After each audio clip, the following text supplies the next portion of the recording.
Buenas tardes a todos, gracias por estar aquí. Ya saben que todos los que asistan a esta... ¿Trajiste las postales? No, se quedaron en el hotel porque no hemos vuelto al hotel. Es verdad. ¿Tú también?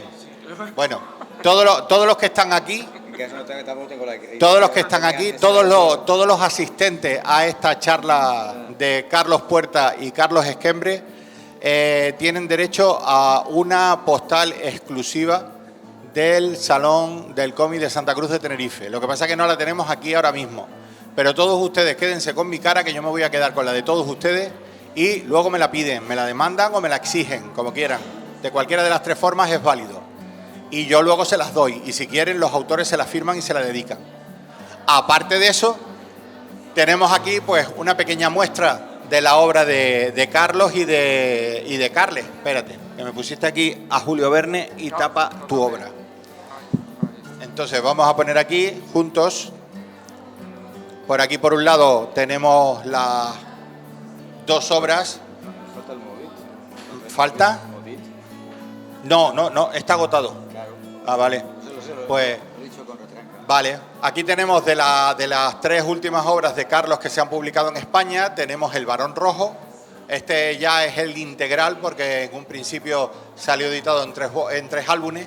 Este es un integral que ha sacado. Es la cuarta edición. Es la cuarta edición porque además es una edición ampliada. Que eso es un truco que tienen los autores para que volvamos a comprar el mismo álbum. Aparte de la edición, hay dos ediciones ampliadas. Dos ediciones ampliadas, o sea que si quieren tener toda la colección completa tienen que comprar el álbum 3 veces. Pero eso está bien, porque son gente que lo necesita y ustedes compren lo que así les ayudan. Y este es más reciente, que es Julio Verne y El Astrolabio de Urania, que también publica la misma editorial, y este pues todavía se consigue. El último, que aquí se tradujo como Maldito o Maldita seas tú, Noticia tú.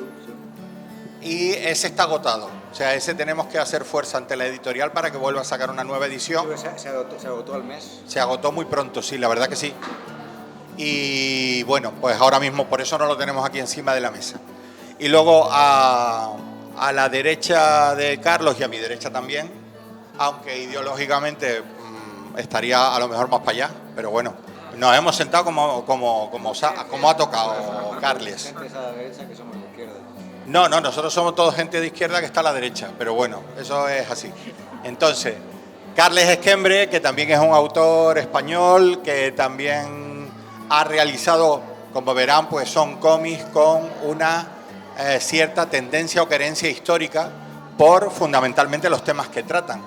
No por otra cuestión. Entonces, aquí tenemos dos de sus últimas obras publicadas en España, que son Lorca, un poeta en Nueva York, y las tres heridas de Miguel Hernández, el gran poeta español que fue fusilado. Bueno, yo creo que los dos fueron fusilados en la Guerra Civil. Y bueno, también un poco Carles, yo digo que su obra, o por lo menos la más conocida aquí en España, ha sido alrededor de lo que es la memoria histórica, porque también tiene otra obra que es sobre la Brigada Lincoln, que no sé si recuerdan, son los voluntarios extranjeros que acudieron a la Guerra Civil a apoyar en la lucha contra el fascismo a la República Española. Entonces él también tiene un álbum, se llama La Brigada Lincoln, y que trata un poco de este tema. Entonces, bueno, los hemos unido a los dos, fundamentalmente porque los dos se llaman Carlos, y entonces, bueno, también como elemento unificador, porque, bueno, estos cómics de tendencia o de inspiración histórica, Carlos trabaja mucho, sobre todo lo que podríamos decir en la zona de finales del siglo XVIII, principios del siglo XX. Tenemos ahí la época victoriana, exactamente, le gusta mucho ese tipo de ambiente. Es un ilustrador, para mí, excepcional, o sea, realiza unas obras muy completas, no solo en la parte de dibujo, sino luego en lo que va añadiendo con la aplicación del color a sus trabajos. Y le va muy bien el estilo, bueno, en mi opinión, le va muy bien el estilo que trabaja Carlos a este tipo de temática, ¿no? O sea, yo siempre digo que Carlos nació un siglo más tarde de cuando debería haber nacido. O sea, él se debería haber codeado con Norman Rockwell y todos estos grandes ilustradores del siglo. Perdón que te interrumpa, pero estaba una vez en una librería y alguien pensaba que el autor... Tienes que hablar al micrófono. Disculpa. estaba en una librería en Madrid y un lector buscaba un título en particular, pero pensaba que el autor era un actor que ya ha fallecido y, claro, le dice el librero, no, lo tienes a tu lado. Él pensaba que yo era un autor decimonónico que había ilustrado, era un libro sobre relatos de Dickens, y él pensaba que era un contemporáneo de Dickens el que había realizado esa obra. Y dice, no, está ahí. Pues no es mal piropo que te llamen contemporáneo de Dickens. No, yo qué sé. A mí me hizo mucha gracia, está muy bien. Te causó. Por eso te digo, o sea, yo creo que el tipo de trabajo de Carlos es muy de esa época, pero con la ganancia de que lo está realizando en la actualidad. Y bueno, yo creo que sí se puede decir, ¿no?, que en la actualidad está preparando, está a punto de salir. Está a punto de salir, sí. Una adaptación que ha hecho del personaje de Bruce J. Hooker. No es exactamente adaptación. Hemos recuperado un personaje clásico de la historieta franco-belga, que es Bruce J. Hooker, que dibujaba en su momento William Burns, y que por cuestiones de destino, conjunciones, pues esto, que coincides en un festival con los hijos y con el editor y dices, pues ¿y por qué no recuperamos esta obra que lleva años abandonada? Los hijos encantados, los herederos de la obra encantados, y ahora estamos haciendo lo que se llama una reprise, que saldrá durante este año. Tenía que haber salido en el 2023, pero yo estuve enfermo y entonces hubo un retraso importante. Saldrá en el 2024. Está a punto de ser terminado. No sé si conocéis la obra de Vance, Bob Moran, pues tiene un personaje ambientado en las guerras napoleónicas que se llama Bruce J. Hooker, y bueno, pues me vino al pelo porque a mí me encanta toda esa época y también porque me ha servido para volverme más marinero de lo que ya era. He tenido que estudiar mucho sobre barcos, tema naval, cómo los barcos se mueven. Pues, ha sido muy divertido, es muy divertido. Yo creo que es la obra más dura con la que he tenido que enfrentarme, porque para mí hacer historieta, aparte de que lo que dice Patricio, disfrute a la hora de dibujar, de pintar, pero es historieta, es narrar. La narrativa es lo fundamental. Es decir, entonces, para mí ha sido un reto porque la narrativa tiene que estar... Todo lo demás tiene que estar supeditado a la narrativa, y ha sido un reto porque me he visto obligado a corregir, a aprender cómo los barcos de fragatas de aquella época se movían, por ejemplo, cómo los marinos tenían que enfrentarse a situaciones extremas o sencillamente las maniobras habituales en un barco, y todo eso lo he tenido que aprender para poder enfrentarme al libro. De todas maneras, a mí una cosa que me parece curiosa del personaje, ¿no?, que es Bruce J. Hooker, que es un marinero británico, sí, pero lo hace o lo dibuja o lo crean autores franceses. Sí, un belga. Un belga. Además, todo está visto desde el punto de vista belga o francés o desde el punto de vista británico. Dice, los españoles seguimos siendo los malos de la película, ¿no? Moscas negras, sí, como digo yo. Entonces, yo tengo que contar la historia y aparecen buques españoles de la época y somos los malos. La historia nos ha maltratado mucho. El enemigo ahí. Sí, el enemigo, y tenemos una armada mediocre y somos la Gran Albión, pues nos odia, nos desprecia, pero no solo la Gran Albión, sino que incluso en aquella época, si no recuerdo mal, la batalla de Trafalgar, aún así siendo aliados de los franceses, seguíamos siendo la mosca negra, como digo yo. Nos dibujaban y nos pintaban de negro. Pero, por ejemplo, en Trafalgar la derrota no fue tal gracias a la intervención de los buques y de la Armada Española. Si hubiera sido solo por la Armada Francesa, el desastre hubiera sido mucho peor. Mayor, sí. Pero bueno, nosotros, como somos gente humilde, no tenemos problema de bueno, oye, vale, bien, lo aceptamos como animal de compañía, ¿no? La historia la escriben los vencedores. O los que la pueden escribir, los que han sido más hábiles, los ingleses, ¿no? Esa también es una... Bueno, en el tema de los ingleses, ahora que estábamos hablando de hazañas bélicas, aquí, por ejemplo, y ahora mismo voy contigo, Carles, que te tengo ahí un poco abandonado. Sí, Aquí tenemos la experiencia, ¿no?, de lo que pasó el 27-28 de julio de 1797, que fue cuando Nelson vino a intentar conquistar Santa Cruz de Tenerife, que fue donde una de sus derrotas más severas, perdió el brazo, pero sin embargo en la historia británica siguen diciendo que Nelson es el almirante invicto de la Armada Británica. Sí, pero eso es así. Sí, eso. Aquí no perdió. Aquí yo qué sé, no sé lo que pasó. Perdió un brazo, lo dejó ahí en la rada de Santa Cruz. Algún día alguien lo encontrará en el fondo del mar. Sí, pero hay montones pero es invicto, no perdió ninguna batalla. Hay montones de historias, la batalla de Panamá o muchas otras, donde no reconocen su humillación, sino que manipulan la historia para que tengamos una sensación de que pero incluso a poco tiempo de la gran invasión, la Armada Invencible, claro, no se conoce que también intentaron ellos hacer una invasión con una armada invencible que fracasó. Que también fracasó. Todo eso se oculta y tampoco se reconoce. Pues, por ejemplo, el gran marino Blas de Lezo, que repelió los ataques ingleses con una armada muy reducida. Cartagena de India. Y los repelió con 500 infantes de marina. Sí, sí.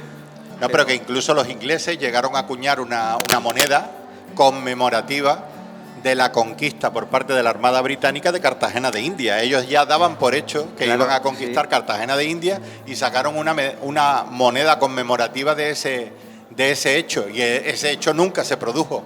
O sea, fueron derrotados y nunca tomaron Cartagena de India.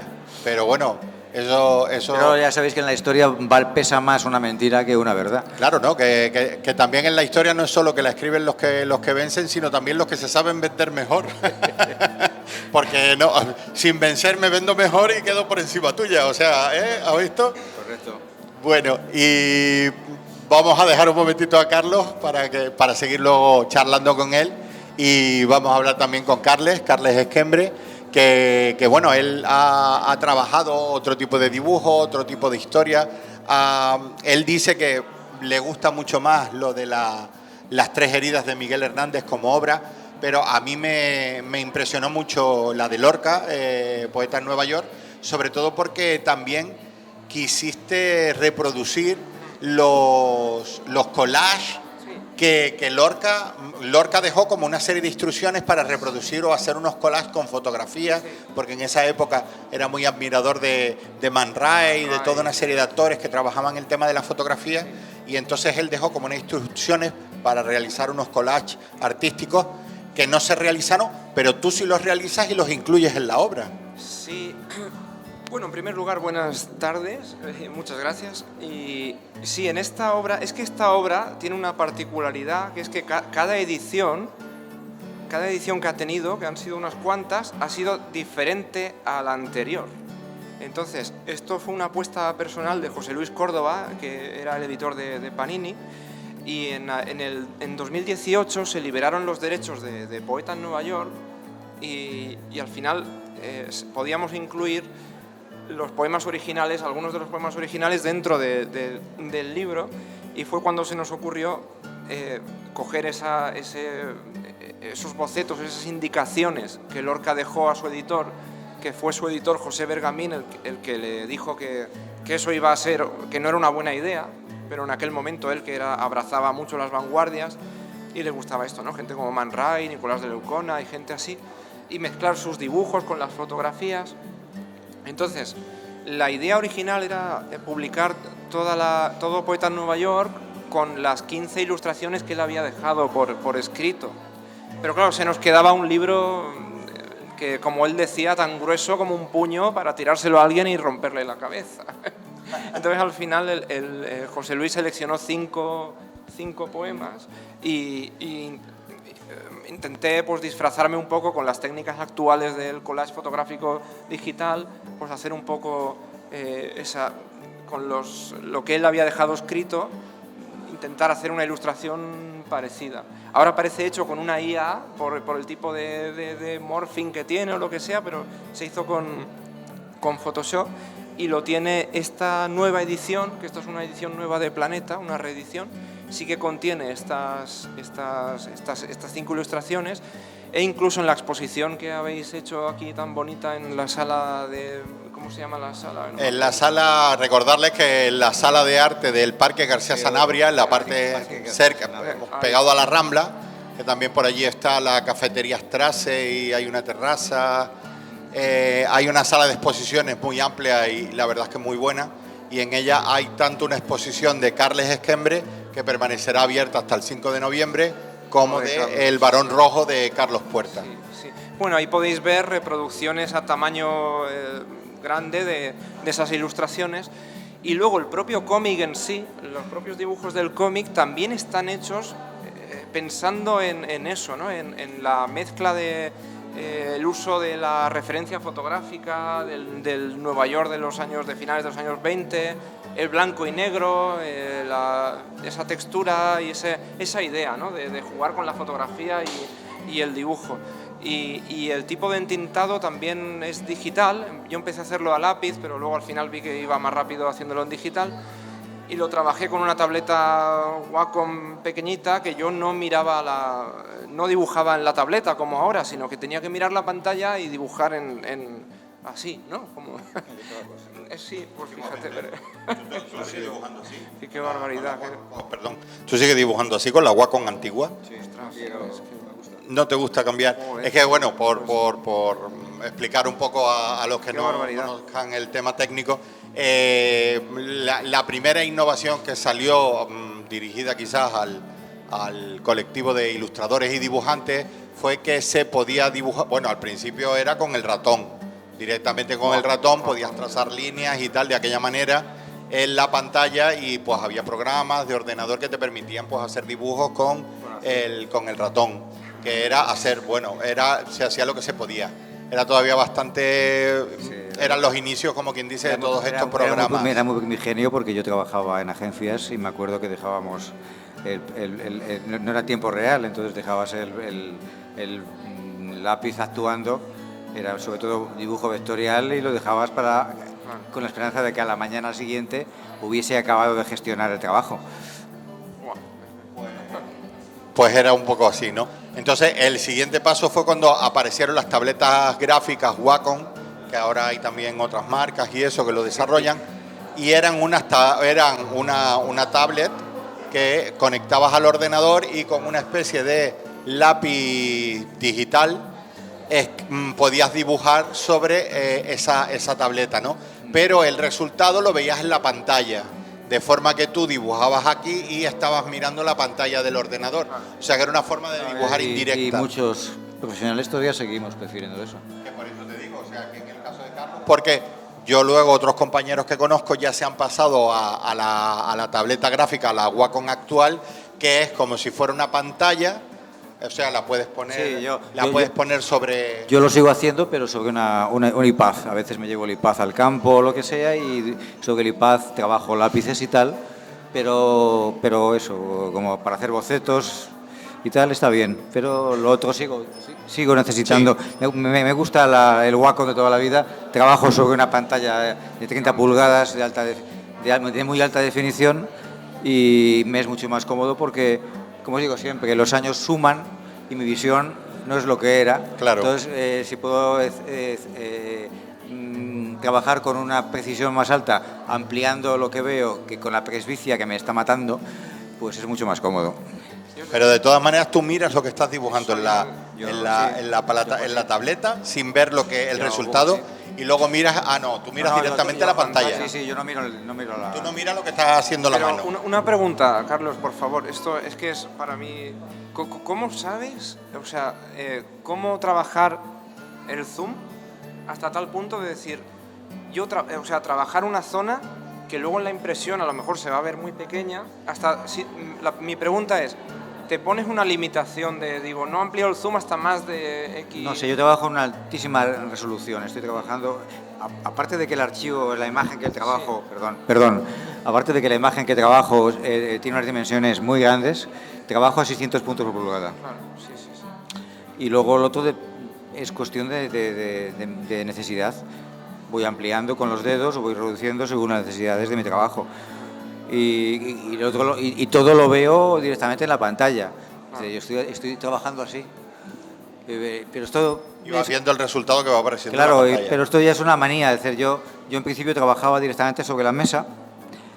Es que es muy lento, muy cachondo de contar. Claro. Porque es que yo dibujaba en el tablero de dibujo. Yo dibujaba los lápices en el tablero de dibujo.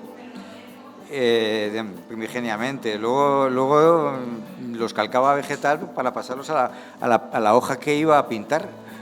Y luego ya me di cuenta, y luego de repente salieron las cámaras digitales, aquello fue un milagro, porque sacaba la foto de lo que había pintado en la mesa. Y eso directamente luego lo veía en el Photoshop y montaba la página.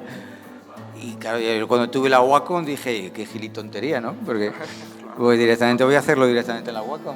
Y fue todo mucho más cómodo. Y a veces es lo que te digo, a veces me planteo lo de la Cintiq, pero y estoy haciendo ahora cosas con el iPad. Pero yo pinto con Painter, que es lo que también creo que he contado. Es decir, Painter fue un proceso muy lento de trabajo, donde era traspasar toda mi cocina de pintor a un programa de ordenador. Un programa muy intuitivo, y como siempre digo, solo recomiendo que utilicen personas que han sido pintores, porque si no bajo mi punto de vista, es muy complejo. Es un programa para pintores. Y lo que hice fue trasladar toda mi cocina, toda mi cachinería de pintor, porque como digo yo, a ese programa, y conseguir el milagro de que lo mismo que pintaba de manera tradicional se traducía en la pantalla. Y además la sensación que tengo es la misma. Yo sigo teniendo la sensación de que lo que pinto, lo pinto como con un pincel.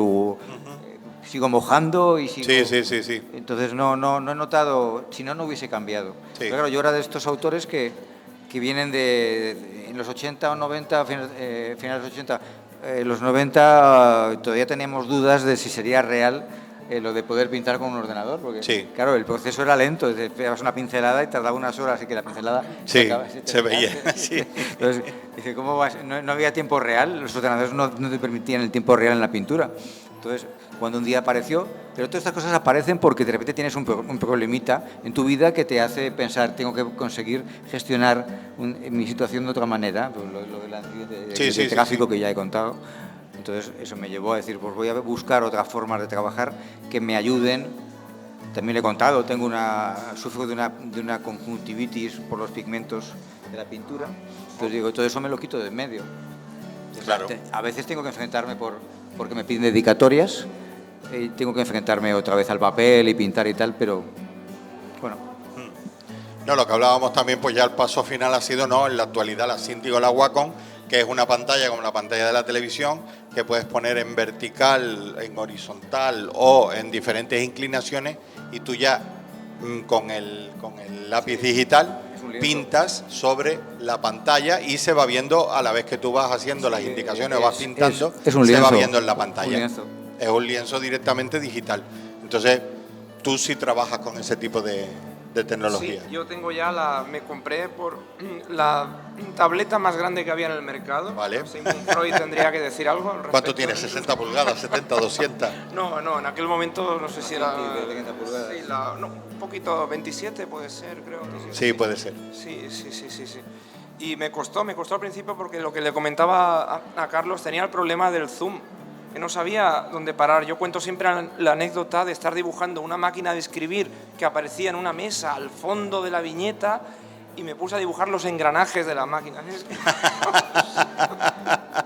Luego en la impresión era un escupito, o sea, no claro, se entendía. en la impresión se veía una manchita. Era horrible, pero claro, yo pensaba, una manchita mira, negra. qué bien me ha quedado la máquina de escribir. Qué bien. Sí, te quedó espectacular. Sacar el álbum anotado y poner esas viñetas ampliadas de tu trabajo. Bueno.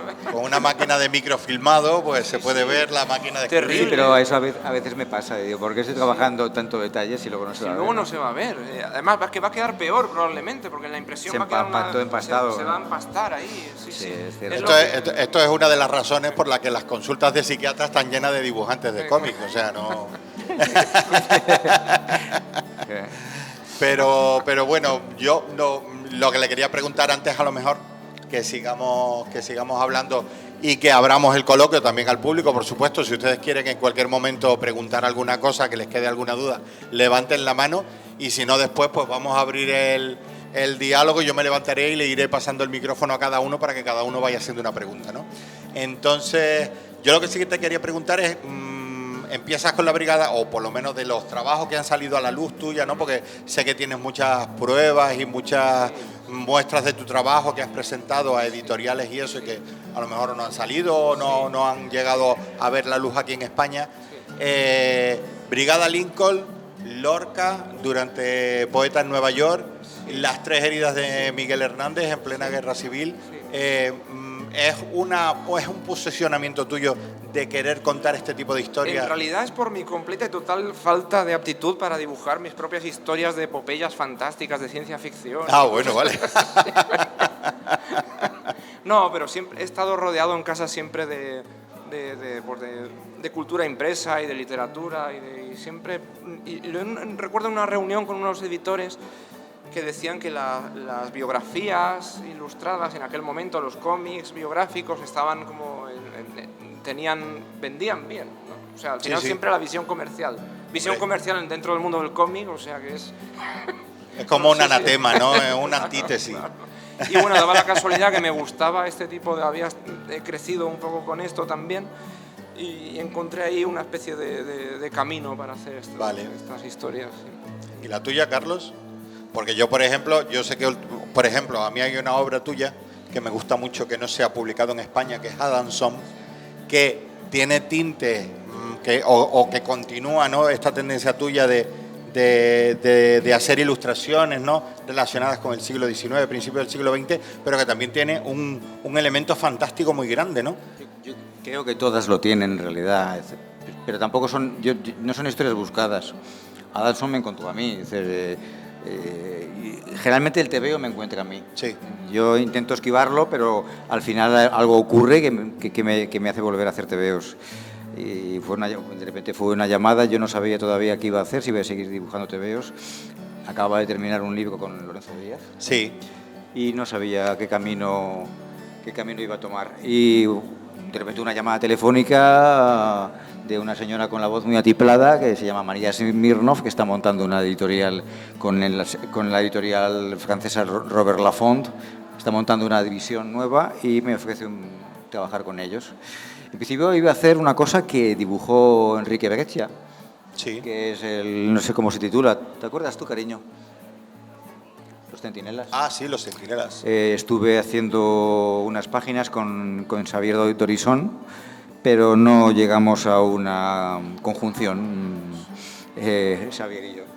Vale. Y de repente apareció un proyecto que me ofrecía Pierre Beige, que era la historia de Adamson, y en el fondo dije, he ganado, porque es muy buena historia. Sí. Y encajaba perfectamente en mis visiones, mis planteamientos, en lo que disfruto. Me estaba ofreciendo hacer una historia que era un universo, un posible Londres antes de la Primera Guerra Mundial, donde empezaban a pasar cosas curiosas, y el Foreign Office, o el almirantazgo en ese momento, que era el almirantazgo que lo dirigía Winston Churchill, un joven Winston Churchill, y yo decía, todo esto con asesinatos, no sé si contar de más, y una puerta misteriosa en Spitzberg que hacía que los barcos desapareciesen y todo, y digo, esto mola. Me estimula muchísimo y nada, me embarqué de cabeza en ello. Es decir, es una locura porque siempre al final hacer estas historias tienen un lastre de investigación que hace que no te permite trabajar de una manera continuada. Es decir, yo me condiciono mucho con la documentación, me hace parar mucho. Luego, lo que decía antes, la narrativa para mí es primordial, es decir, hasta que no tengo todo claro no me embarco. Y bueno, pues hicimos Adamson, me lo pasé muy bien, y luego pues tú te quedaste con 3 tomos, creo. Sí. Por devenir de lo que dices del mundo editorial, que decís vosotros, ¿no pesa la cuestión económica en el mundo editorial o el negocio? La comercial. Sí, pues yo estoy completamente de acuerdo, en desacuerdo. Es al revés. Es completamente comercial, Sí, sí. A veces los editores tienen comportamientos despreciables. Es decir, yo puedo contar, porque ya es a toro pasado, pero Robert Laffont fue comprada por el grupo Planeta, y tuvo una auditoría, y la auditoría provocó que se cerrase el sello de Robert Laffont.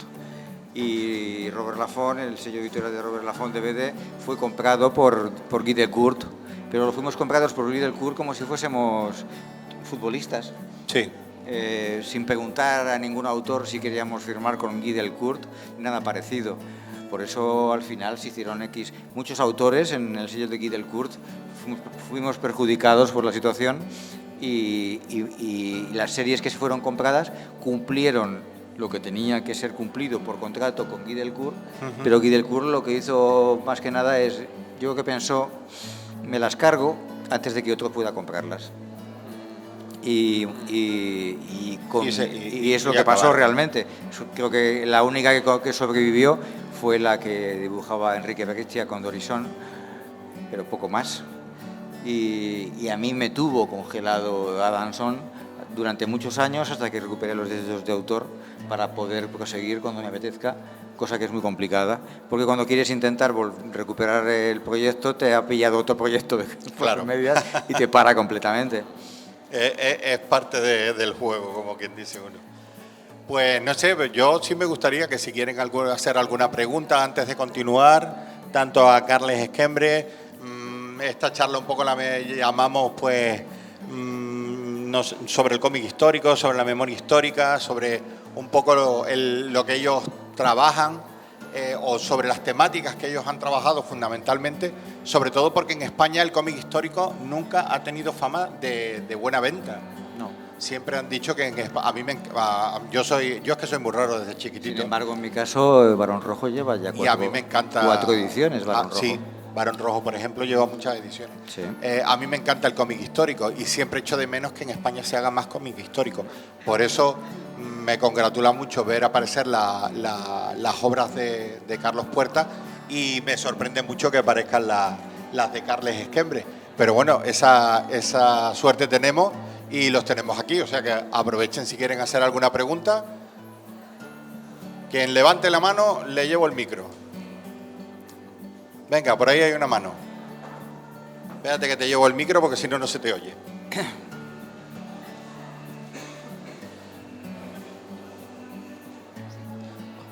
Hola.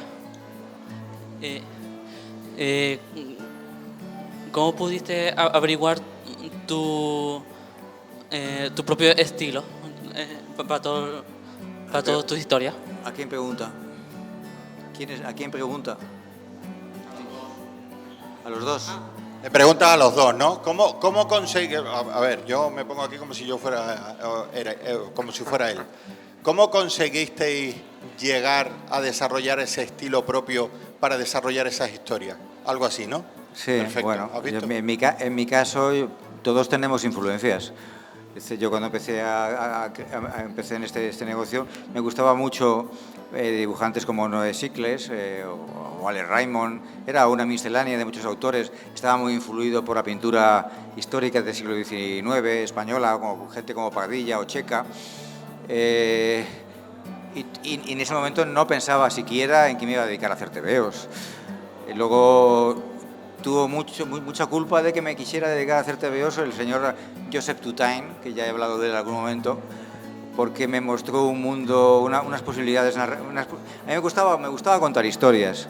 Entonces, descubrir que el tebeo tenía unas posibilidades narrativas inmensas me hizo pegar un giro completo en mis planteamientos. Cuando yo me di cuenta de que tenía que distanciarme de mis influencias. En un momento dado decidí que no quería volver a mirar nada que hiciese nadie y empecé a desarrollar mi estilo. No sé si ha habido críticos que me han dicho que no encuentran en mi estilo ninguna influencia directa en la que descubrir de dónde vengo. No lo sé. pero lo que hice fue aprender de muchos y olvidarme de ellos.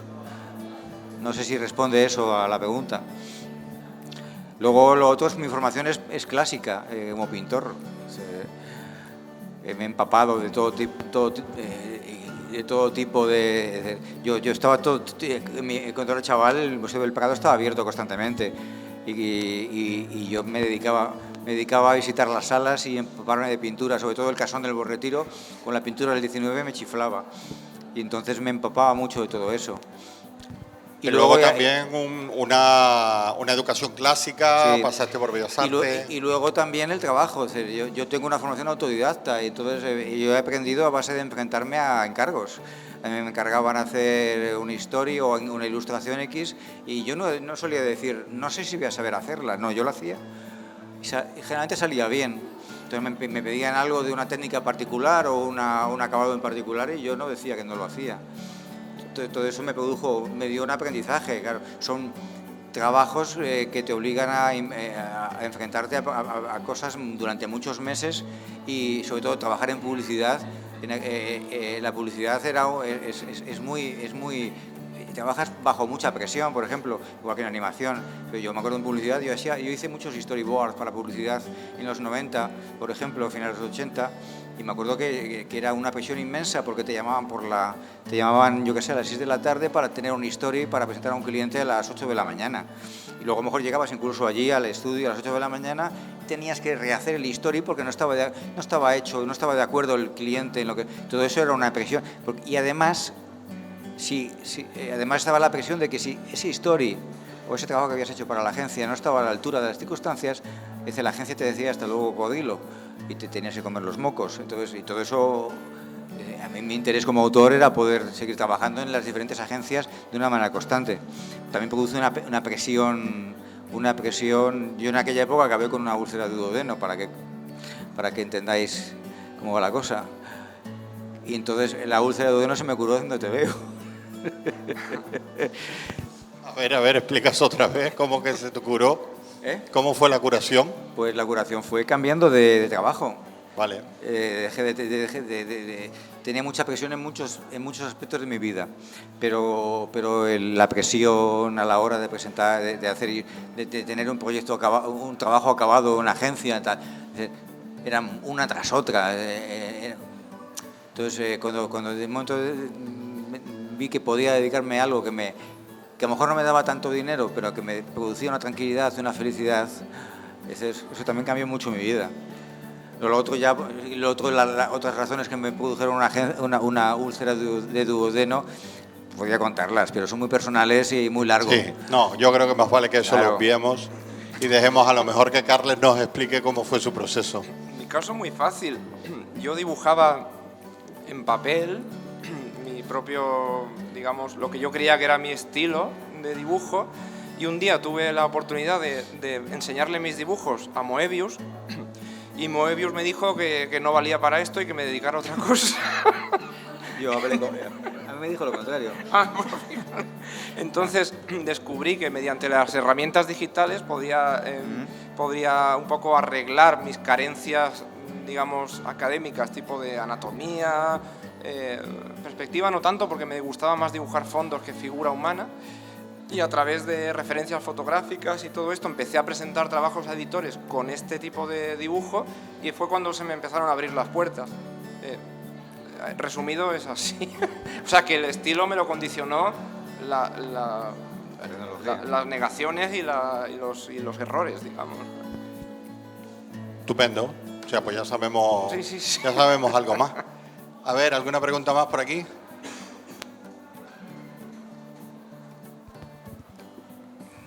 Muy buenas. A ver, Carlos Puerta. Estabais hablando antes de que la historia la escriben los vencedores o el que sabe escribirla. ¿Para cuándo historia española? Porque veo que Barón Rojo, Julio Verne, Adamson... Claro, pero eso la culpa lo tienen los españoles también. Pero tú puedes reescribir... ¿Tú por qué crees que me dedico al cómic franco-belga? También es bueno. Es decir, a mí las historias me buscan. Bueno, en el caso de Barón Rojo, pero claro, estoy negociando un proyecto con un editor francés.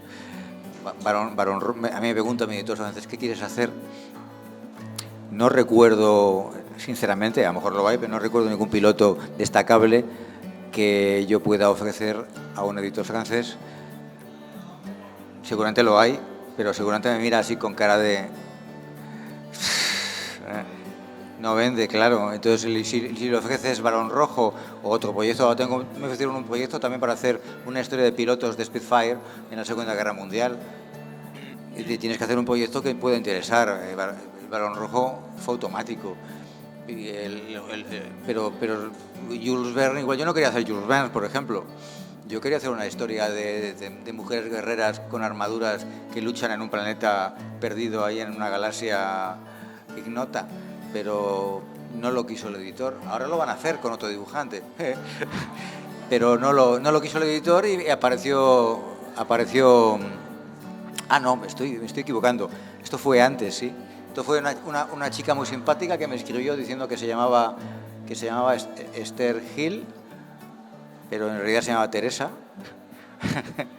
y me engañó un poquito porque me ofreció una historia sobre Jules Verne y su hermano, que tenía unos visos de algo con un punto paranormal y lo acepté con los ojos cerrados porque me parecía que iba a hacer algo que no era histórico ni tal. Y luego me embarqué en un proyecto completamente loco con un montón de documentación que como vuelvo a repetir, me condicionaba muchísimo, pero a lo que vamos. Luego hago una cosa con Mary Shelley, con Polidori y toda la banda. Si hay algún editor que quiere gastarse la pasta y pagar el precio y contar una historia de algo nuestro, yo qué sé, pues María Moliner, pues oye, encantado. No veo yo a María Moliner, aunque tenga poderes psíquicos o con 2 UCIs y tal, pero yo creo que es porque no hay industria y no hay editores que aquí. Y claro, a un editor belga o francés o inglés no le voy a ofrecer una historia que no le interesa. Y las historias me buscan y yo me dejo sustraer por ellas. Así está. ¿Alguna pregunta más? ¿Por aquí? Ahora, Carles, ¿cómo te documentas? Porque, a ver, son buenas épocas, ¿no? Las de Sí, antes de la sí. de la Guerra Civil o durante la Guerra Civil, pero son unos personajes que no estaban precisamente en el frente de batalla en estas historias, ¿no? Son más su periplo vital. Sí. Al final es lo que comentábamos antes, que son historias que al final lo que cuenta más es la discriminación de información, o sea, qué es lo que no vas a contar, que no lo que acabas contando, que es algo como una síntesis de algo que es mucho más grande.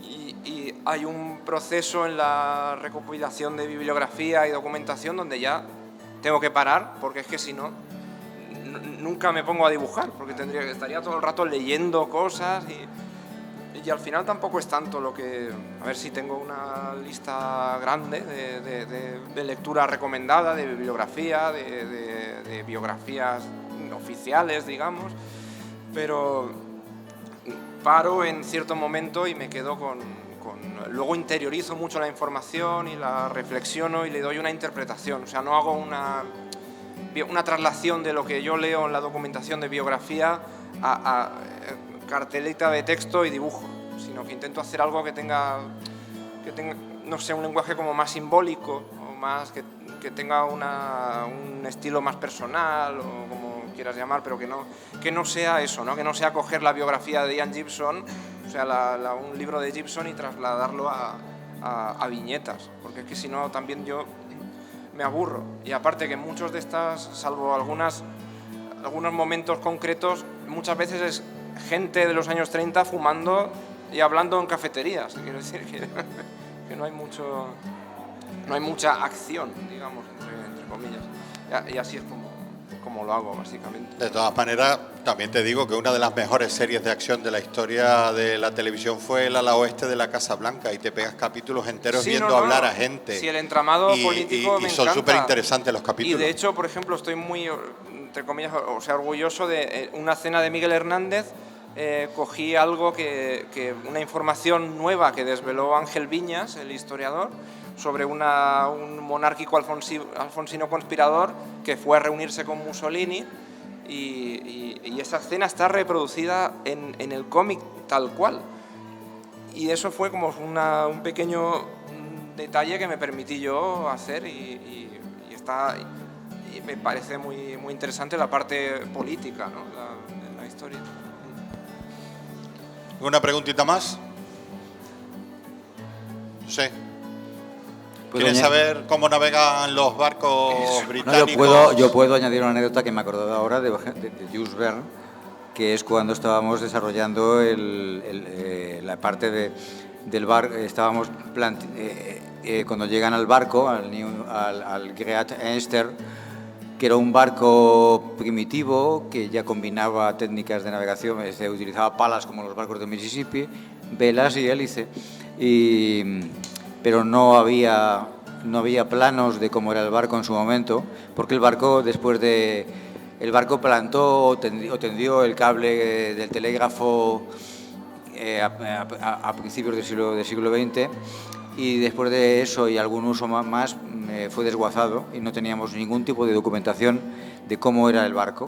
Entonces eso me obligó a hacer una arqueología importante porque claro, el guión me planteaba situaciones que me parecían un poco inverosímiles, y que además a la hora de narrar ciertas escenas necesitaba saber cómo iba a moverse la gente, los protagonistas en este barco. La guionista tenía una idea muy particular de cómo estaban distribuidos los camarotes, etcétera. Entonces hubo una parte, es decir, conseguí encontrar unos planos y una información de algunas fotografías antiguas en el último momento de cómo era el barco realmente, camarotes y tal, y todo eso, para que os hagáis una idea de cómo es narrar, provocó que una gran parte del guión tuviese que ser escrita y narrada de otra manera, porque era imposible que una escena se desarrollase como lo había planteado la guionista, dado como eran los camarotes de este barco. Para que os hagáis una idea de cómo a veces la información, la documentación puede condicionar la historia que vas a contar, y cómo lo puede cambiar absolutamente todo. Pero pasaba igual con cosas, por ejemplo, como el ferrocarril. Cuando llega su hermano a la frontera con Canadá para llegar a las cataratas de Niágara, no hay ninguna información de cómo eran las estaciones de tren de aquella época, ni cómo, o otra cosa que la guionista, a la hora de trabajar con guionistas, la guionista no se planteó que los indios iroqueses no montaban a caballo. Y entonces me planteó toda una escena de una persecución y caza de un ferrocarril por parte de los indios iroqueses. Entonces, ¿qué hago yo en ese momento? Digo, ¿cómo hago yo para que unos indios iroqueses aborden un ferrocarril si no montaban a caballo atravesando los bosques? Porque eran indios de los bosques y de las montañas. Es decir, hubo que cambiar absolutamente todo y narrar toda una escena de una manera diferente. Eso sí, conseguí que los indios iroqueses asaltasen el ferrocarril. Y quedó bien. Nada, son anécdotas. Que para eso también venimos aquí, ¿no?, a estas charlas, para oír las anécdotas y esos momentos que de otra manera no conoceríamos de la vida de un autor de cómics, o de cómo se desarrolla su trabajo y su labor día a día. Pues yo creo que vamos a dar por finalizada aquí la charla, agradecerles a todos que hayan venido, que hayan estado presentes en esta charla con Carlos Puerta y Carlos Esquembre en esta 20ª edición del Salón Internacional del Cómic y la Ilustración de Tenerife. Y bueno, yo creo que lo único que ya nos resta es darles un gran aplauso a Carlos Puerta y a Carles Esquembre.